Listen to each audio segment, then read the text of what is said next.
Manipur Story Babs ki beer singamadi subscriber singbo ahan mamaktada channel asigi maikai dagi nolok pu uchari ngasi so mayam na thoidok hindok na pambiri ba babung BK Panji mayum gi khujek dagi ana wari ima muk puduna lakchari mayam gi damak mathang manong naina sandok na bagi damak miyam na kushin na ba haiduna puduna lakchare phono gi sagol marum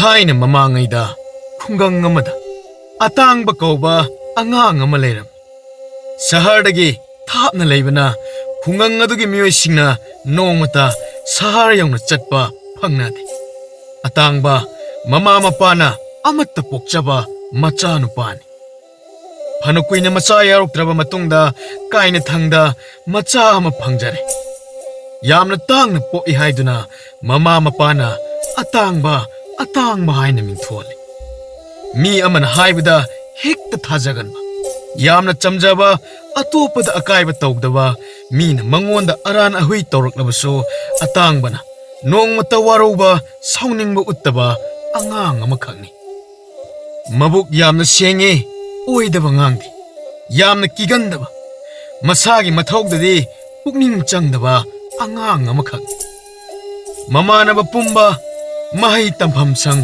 chatli mahai tam atangbadi loisang chatlu haiba sukya yadi adabu mama mapa kibadagi nongma numit amadi atangba mamanabagi matung inaduna mahai tampham sang chatpa hore atangmana yamna hainade pung kaya phan mathakta phamduna wajana takpa parado tabada yamna wajaba hainingdaba tumningba uiningba phaw atangba wajana para hek takpa hobaga uiragale wajana pan hek thokhibaga mamit sing thangnaba mamanaba singna wajada hek takthoni atangbadi uiduna le wajana takpa tadre wajana phui wajana phumanduna atangba loisang chatlo yadi mama mapana amuk su phubi atangba mathawna maring jendi yamna le chaina amatta phawdabagum phurabasu thau isa sade yengbadadi atangbagi masak ase nungsiba saktam mahai tamphamda phangi para thawa yauna tadabagi amuk phuri yumda phangi mahai tamba chatlu yadabagi hekta phui atangba nungaiba punsi marel haibado phangdre adu handakti atangba mama mapana hainaba tawdana yamna gyan tana masa matomta matam chana mahai tamba chatle machage hongu matawdu ubda mamasu mapasu pungagna school da su nong mata uikide wajana takpa para yamna thawai yam mamit launa pangthoktuna ojagi mamaida munna yengladuna mahai tamba do yauri oja punamak atangmagi matawdo thajanade oja masen ngangni atangba si bab yamna tare hojikti larik takpada thawai yauna changbase manabu hen heleda oja singna satrada phuchai dina kihanba masisu kanaba jani dana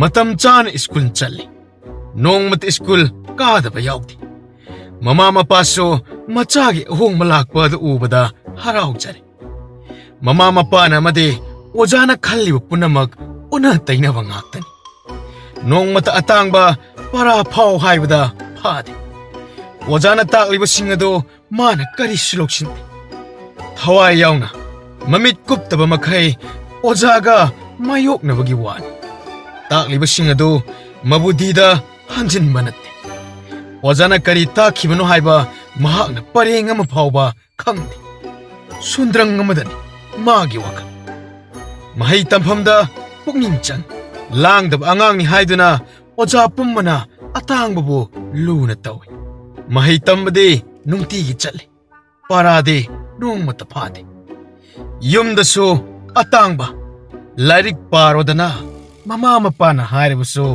ꯂꯥꯏꯔꯤꯛ ꯄꯨꯊꯣꯛꯇꯨꯅ ꯐꯥꯛꯇꯨꯅ ꯂꯥꯏꯔꯤꯛ ꯊꯋꯥꯏ ꯌꯥꯎꯕ ꯄꯥꯕ ꯃꯥꯜꯂꯤ ꯃꯥꯜꯍꯟꯕ ꯈꯛꯇꯅꯤ ꯄꯥꯕꯗꯤ ꯁꯨꯛꯄꯥ ꯄꯥꯗꯦ ꯃꯌꯦꯛ ꯑꯃ ꯐꯥꯎꯕ ꯆꯠꯇ꯭ꯔꯤꯕ ꯑꯉꯥꯡ ꯑꯣꯖꯥꯁꯤꯡꯅ ꯉꯛꯏ ꯊꯋꯥꯏ ꯑꯗꯨꯛ ꯌꯥꯎꯕ ꯑꯇꯥꯡꯕꯅ ꯅꯣꯡꯃꯇ ꯄꯔꯥ ꯐꯥꯗꯦ ꯄꯔꯥ ꯄꯥꯔꯛꯎ ꯑꯇꯥꯡꯕ ꯍꯥꯏꯕꯗ ꯑꯃꯠꯇ ꯈꯪꯗꯦ ꯃꯍꯥꯛ ꯐꯥꯗꯦ ꯇꯥꯏ ꯋꯥꯍꯪ ꯍꯪꯉꯤ ꯐꯝꯗꯨꯅ ꯂꯩ ꯈꯪꯗ꯭ꯔꯕꯗꯤ ꯍꯧꯒꯠꯂꯨꯗꯅ ꯍꯥꯏꯕꯗꯁꯨ ꯍꯦꯛꯇ ꯂꯦꯞꯈꯠꯂꯤ ꯃꯍꯩ ꯇꯝꯐꯝ ꯑꯁꯤꯒꯤ ꯑꯉꯥꯡ ꯄꯨꯝꯅꯃꯛꯅ ꯋꯥꯋꯥ ꯅꯣꯛꯁꯤꯜꯂꯤ ꯑꯗꯨꯕꯨ ꯃꯍꯥꯛꯅ ꯀꯔꯤꯁꯨ ꯊꯋꯥ ꯁꯥꯕꯤꯕ ꯅꯠꯇꯦ ꯑꯣꯖꯥꯅ ꯃꯃꯥ ꯃꯄꯥꯗ ꯇꯣꯏꯅ ꯄꯥꯎ ꯄꯤꯔꯤ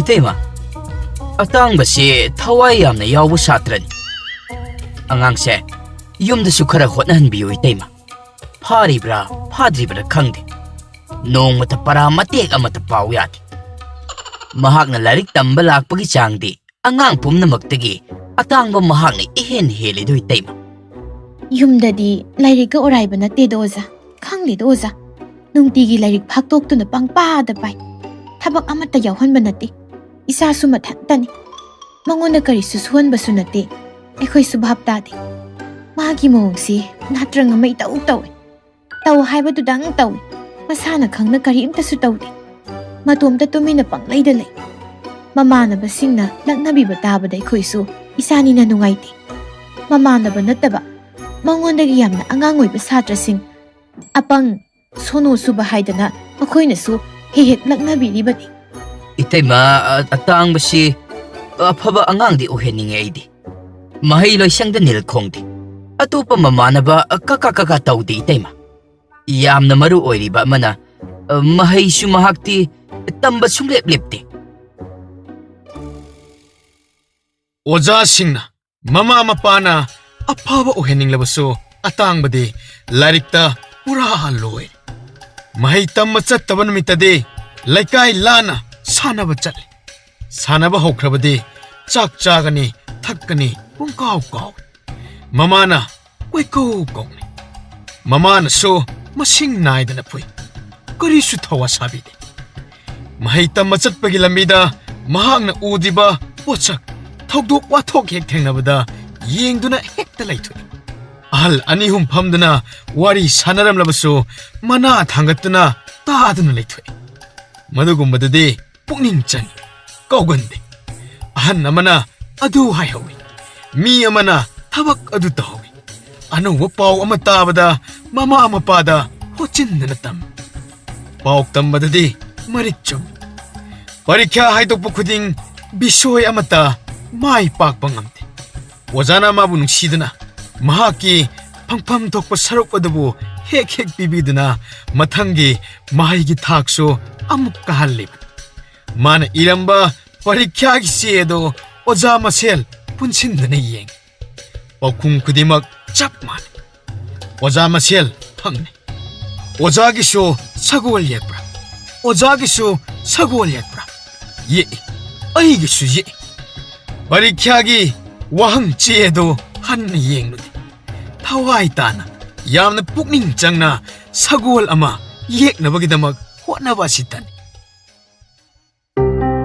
ꯑꯇꯥꯡꯕ ꯃꯍꯩꯒꯤ ꯊꯥꯛ ꯑꯁꯨꯝ ꯋꯥꯡꯈꯠꯂꯛꯂꯤ ꯁꯒꯣꯜ ꯌꯦꯛꯂꯒ ꯃꯍꯩꯒꯤ ꯊꯥꯛ ꯋꯥꯡꯈꯠꯍꯟꯕ ꯑꯗꯨ ꯍꯧꯖꯤꯛꯇꯤ ꯌꯥꯔꯛꯇ꯭ꯔꯦ ꯑꯇꯥꯡꯕꯒꯤ ꯌꯦꯛꯄꯒꯤ ꯍꯩꯁꯤꯡꯕ ꯑꯗꯨꯗ ꯑꯣꯖꯥ ꯄꯨꯝꯅꯃꯛ ꯉꯛꯏ ꯌꯥꯝꯅ ꯃꯥꯅ ꯅꯤꯡꯊꯤꯅ ꯁꯒꯣꯜ ꯑꯗꯨ ꯃꯈꯜ ꯃꯊꯦꯜꯒꯤ ꯃꯆꯨ ꯁꯤꯖꯤꯟꯅꯗꯨꯅ ꯌꯦꯡꯕꯗ ꯐꯖꯕ ꯁꯒꯣꯜ ꯑꯃ ꯑꯣꯏꯅ ꯎꯍꯜꯂꯤ ꯁꯥꯡꯂꯕ ꯄꯔꯤꯈ꯭ꯌꯥꯒꯤ ꯄꯨꯡꯁꯤꯡ ꯑꯗꯨ ꯁꯒꯣꯜ ꯌꯦꯛꯅꯕ ꯍꯣꯠꯅꯕꯗ ꯃꯇꯝ ꯍꯦꯛꯇ ꯀꯣꯟꯅꯈꯤ ꯃꯃꯩꯊꯪꯗꯗꯤ ꯄꯔꯤꯈ꯭ꯌꯥ ꯈꯨꯗꯤꯡꯒꯤ ꯁꯒꯣꯜ ꯅꯠꯇꯕ ꯄꯥꯎꯈꯨꯝ ꯑꯃ ꯏꯔꯝꯕꯗꯒꯤ ꯁꯤꯅꯨ ꯑꯣꯏꯅ ꯆꯥꯎꯅ ꯄꯤꯕ ꯍꯧꯔꯛꯂꯤ ꯑꯣꯖꯥꯁꯤꯡ ꯁꯥꯎꯕꯅ ꯈꯝ ꯊꯦꯡꯂꯤ ꯑꯇꯥꯡꯕꯕꯨ ꯀꯤꯍꯟꯕ ꯑꯣꯏꯅ ꯍꯨ ꯆꯩꯕ ꯍꯧꯔꯛꯏ ꯑꯁꯨꯝꯅ ꯃꯇꯝ ꯀꯌꯥ ꯍꯧꯈ꯭ꯔꯦ ꯑꯇꯥꯡꯕ ꯃꯀꯣꯛ ꯕꯦꯔꯥ ꯂꯩꯕꯒꯨꯝ ꯚꯥꯞ ꯇꯥꯍꯟꯕ ꯉꯝꯗ꯭ꯔꯦ ꯑꯣꯖꯥꯅ ꯐꯨꯕ ꯍꯦꯟꯃꯟꯗꯨꯅ ꯑꯇꯥꯡꯕ ꯃꯍꯩ ꯇꯝꯕ ꯆꯠꯂꯨ ꯌꯥꯗ꯭ꯔꯦ ꯌꯨꯝꯗꯁꯨ Mama mapana mahi tamma chatlo yade haiduna atangba yamna thina phubire. Atangba gi masa pumba phumanduna chairam ngaktang ai. Mama na hangi. Hai ibungo, nanangandagi chairam mayamsidi kanana phuribano? Namanabaga khanaba yawbro? Ima, aigi parikha gi chedo satra mayam da ulle. Oja na supui. Oja loin aibu pui ima. Tu yengo tu ima. Aigi khubak se. Pikliba isagi khutsidabo. Mari tatkai phuribasibu karigi. Atangba, nang hayingdagi nahi tamba satbato chatlurat. Isabu amuk hana puhalaroi. Ima, aidi mahitama chatpaje. Aidi thokpa pamdi ima. Mahitama chatpana aidi yam nungai ima. Mahitama chatrabadi yumda laibana hena wai ima. Moina puning pujajanu aidi adum kagani. Hare, isana yadrabanina. Imana oza singda satuna hairugani. Isab amuk hana puhalaroi. Hanagumna atangba mahi tamba amuk chatpa haure. Maman haijabadagi atangba oja amatana phu chaiba tawkidre. Haujikte oja singsu khangle. Atangba se angang atayga manadaba ama leire haiba ado. Mahi tamfamda oja singna atangba gi maramda pukning changbidre. Luna nungsina yenglamba tokre. La ilakte para phai phade nong mata hangbidre. Oja singna atangba lakpa hek ubada sono phono haina lakna biba hore. Marakta che nung laitumna mananganda thaduna lakna bide. Angang amatana tangbabu usit bidre.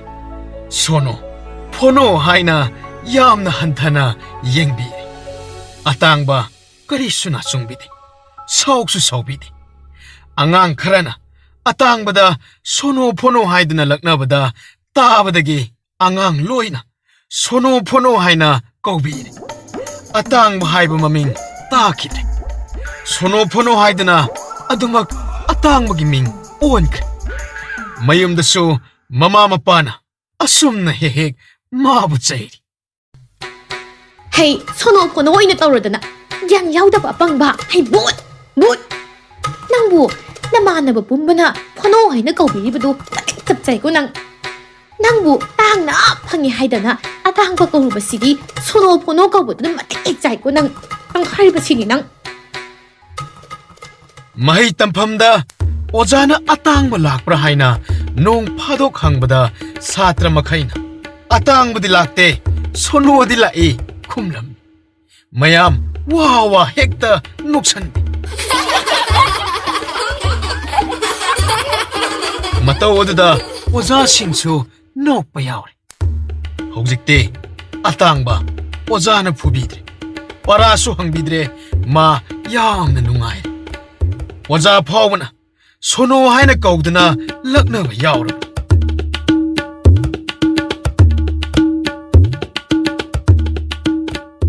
Kadai da buleram doino nanguma ngangsibo amatta pokpada sabirai thungi haibadu angang amatta poktabana pharamban isa amatang mita uba phangjarabadi haidana lai khurumkhibado asidi pukpelek pelida nang pasikhraga phani waisinabani.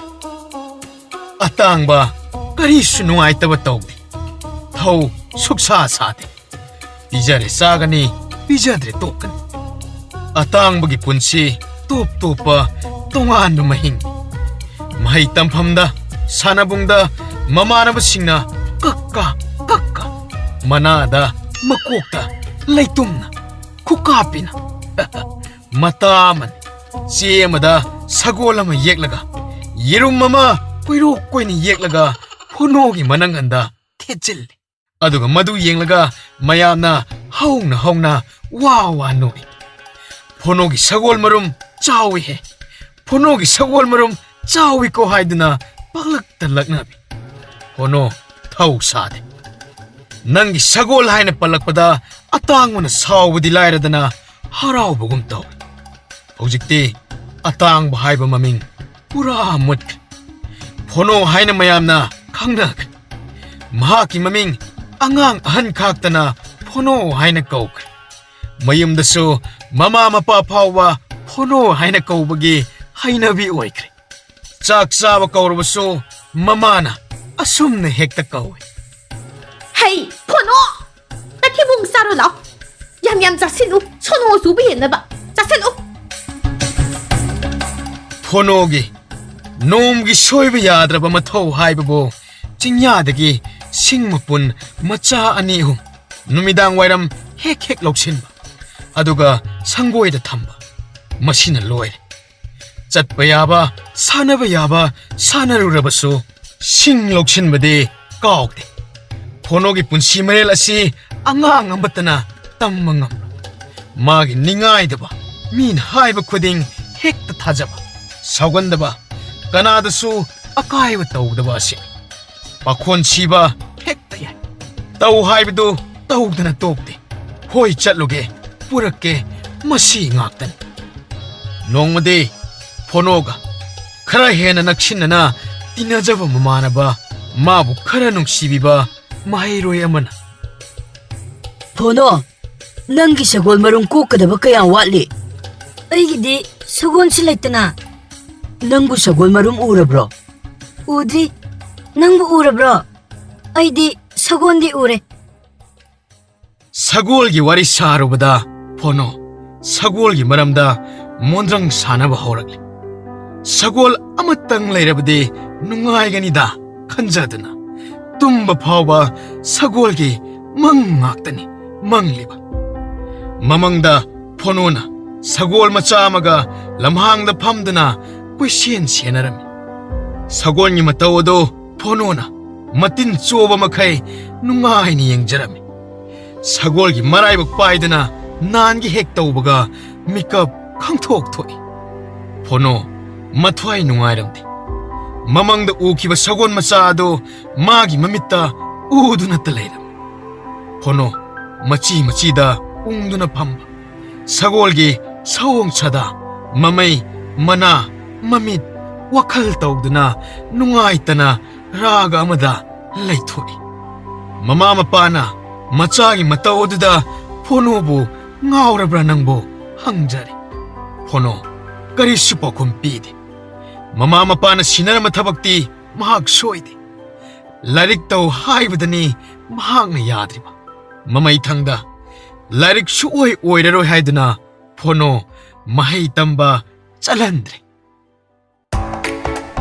nungtigi mama mapagi pakhol leitaba matamda laikai yum mamada hekta sanaduna leithoi 싱카이바 욤사바 탱나바 아마다 타와이타나 옌두나 레이트웨 아드기 포치 레이로소 마싱을 학다 빠요 마시 아묵다 뿌라오 로이네예 누미따레 욤다 찰라게 하이로이 마데 마마나 거록티바 마카이 아둠 레토까니 포노 나마나 거우레헤 찰로다나 하이라가 헥다 찼기 ꯅꯪ ꯉꯁꯥꯏ ꯃꯈꯩ ꯀꯗꯥꯏ ꯂꯩꯔꯨꯏ ꯀꯔꯤ ꯇꯧ ꯂꯩꯔꯤꯕꯅꯣ ꯂꯩꯕꯥꯛ ꯄꯩꯔꯨꯏ ꯑꯗꯨꯒ ꯁꯤꯡꯁꯨ ꯄꯩꯔꯨꯏ ꯁꯤꯡ ꯂꯧꯁꯤꯜꯂꯨꯔꯕ꯭ꯔꯥ ꯆꯤꯡꯌꯥꯗꯒꯤ ꯍꯣꯏ ꯂꯧꯁꯤꯜꯂꯨꯔꯒꯦ ꯃꯃꯥ ꯃꯄꯥꯅ ꯁꯥꯎꯕꯅ ꯈꯝ ꯊꯦꯡ ꯃꯥꯒꯤ ꯆꯝꯖꯕ ꯄꯪꯖꯕ ꯃꯇꯧ ꯑꯗꯨꯗ ꯑꯃꯨꯛꯁꯨ ꯅꯨꯡꯁꯤꯔꯤ ꯑꯣꯟꯊꯣꯛꯄꯅꯤꯗꯀꯣ ꯑꯩꯒꯤ ꯏꯆꯥꯁꯦ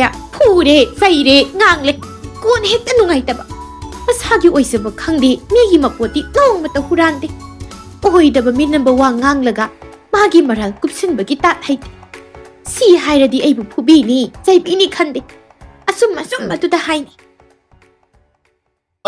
ꯑꯁꯨꯝ ꯃꯇꯝꯗꯤ ꯍꯧꯖꯤꯟꯈ꯭ꯔꯦ ꯐꯣꯅꯣ ꯆꯍꯤ 10ꯃꯨꯛ ꯍꯥꯏꯔꯝꯂꯅꯤ ꯅꯣꯡꯃꯒꯤ ꯃꯅꯨꯡꯗ ꯐꯣꯅꯣ ꯃꯤꯅ ꯆꯩꯕꯤꯗꯕ ꯌꯥꯎꯗꯦ ꯌꯨꯝꯗ ꯂꯩꯔꯦ ꯃꯃꯥ ꯃꯄꯥꯅ ꯆꯩꯅꯤ ꯉꯥꯡꯅꯤ ꯊꯕꯛ ꯇꯧꯅ 미와 따가니 레카이다 사나바 짤레 마마나바싱나 닝티 누가이나 떠비로 락나바가 인투비바가 앙악바니 포노 앙아오바 사월 마름 꼭라브라 와와 녹비바 레이툼 타비바 마낭한다 코리 코랑 콧비바 마시 ꯉꯥꯛꯇꯅꯤ ꯅꯣꯡꯃꯗꯤ ꯐꯣꯅꯣ ꯑꯗꯨ ꯃꯈꯣꯏꯒꯤ ꯌꯨꯝꯒꯤ ꯑꯋꯥꯡꯂꯣꯝꯗ ꯌꯨꯝꯂꯣꯟ ꯃꯔꯤ ꯃꯉꯥ ꯀꯥꯟꯅꯔꯒ ꯂꯩꯕ ꯃꯇꯣꯟ ꯑꯃꯒꯤ ꯃꯌꯨꯝꯗ ꯆꯠꯂꯤ꯫ ꯃꯇꯣꯟ ꯑꯗꯨꯅꯗꯤ ꯐꯣꯅꯣꯕꯨ ꯂꯨꯅ ꯇꯧꯕꯤ, ꯆꯩ ꯉꯥꯡꯕ ꯂꯛꯅꯕ ꯇꯧꯗꯦ꯫ ꯍꯥꯏ ꯐꯣꯅꯣ, ꯅꯪꯕꯨ ꯅꯍꯥꯟ ꯃꯈꯩ ꯎꯗꯦ,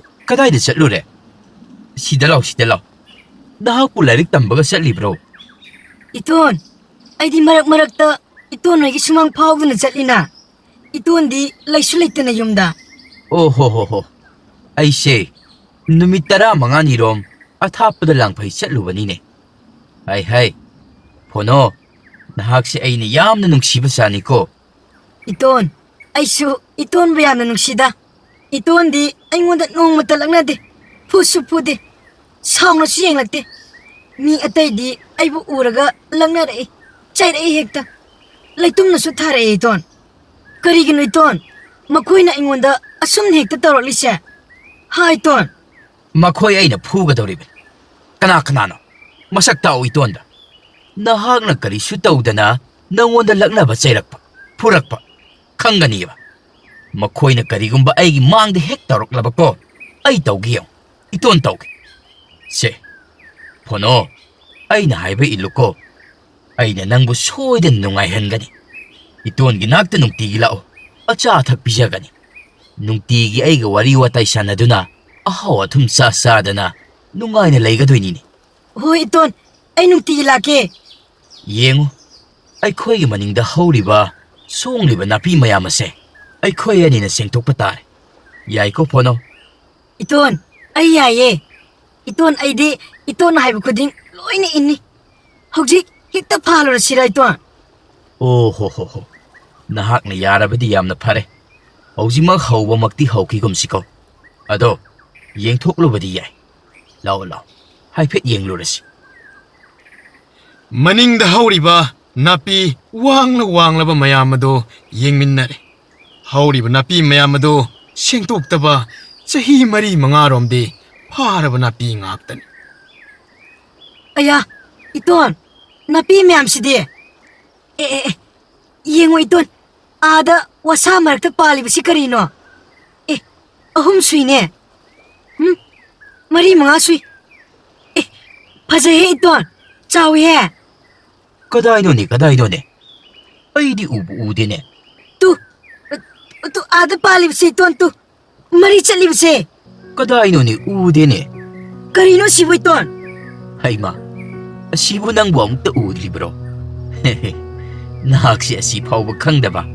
ꯍꯩ, ꯅꯪꯁꯤꯗꯤ ꯌꯥꯝꯅ ꯄꯪꯉꯤꯕꯣ꯫ ꯃꯨꯟꯅ ꯌꯦꯡꯉꯨ, ꯃꯨꯟꯅ ꯌꯦꯡꯉꯨ꯫ 이톤, ꯀꯔꯤꯅꯣ ꯈꯪꯗꯦ ꯑꯁꯤꯗꯤ꯫ ꯍꯦꯔꯥ ꯐꯣꯅꯣ, ꯅꯈꯣꯏꯒꯤ ꯅꯃꯥꯟꯅꯕꯁꯤꯡꯗꯤ ꯂꯣꯏꯅ ꯈꯪꯂꯝꯒꯅꯤꯗꯣ꯫ ꯑꯩꯗꯤ ꯏꯃꯥꯅ ꯄꯣꯛꯄꯗꯒꯤ ꯎꯗ꯭ꯔꯤ 이톤꯫ ꯑꯩꯅ ꯍꯥꯏꯗꯣꯛꯂꯒ ꯅꯪꯅ ꯂꯧꯒꯦ ꯍꯥꯏꯔꯛꯂꯕꯗꯤ?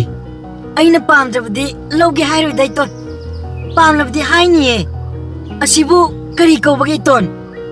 ꯑꯩꯗꯤ 이톤 ꯍꯥꯏꯕ ꯈꯨꯗꯤꯡ ꯂꯣꯏꯅ ꯏꯟꯒꯅꯤ ꯍꯥꯏꯔꯤꯕꯗꯨꯗꯤ꯫ ꯍꯌꯦꯡ ꯉꯟꯇꯥꯅ ꯂꯥꯛꯑꯣ, ꯇꯥꯛꯄꯤꯒꯦ꯫ ꯏꯇꯣꯟꯅ ꯁꯣꯏꯗꯅ ꯇꯥꯛꯀꯅꯤꯀꯣ꯫ ꯍꯧꯖꯤꯛꯇꯤ ꯍꯥꯏꯕ ꯌꯥꯗꯕ, ꯑꯗꯨꯅꯅꯤ꯫ ꯍꯩ ꯐꯣꯅꯣ! ꯐꯣꯅꯣ! ꯍꯥꯏ ꯐꯣꯅꯣ, ꯅꯪ ꯀꯩꯗꯧꯔꯤ? ꯍꯥ? ꯅꯅꯥꯗꯨ ꯇꯥꯗ꯭ꯔꯥ ꯅꯪ? ꯍꯧꯖꯤꯛ ꯐꯥꯎꯕ ꯁꯤꯡ ꯂꯧꯕ ꯆꯠꯇ꯭ꯔꯤꯕ꯭ꯔꯣ? 이톤, ꯑꯩ ꯆꯠꯂꯦꯀꯣ 이톤.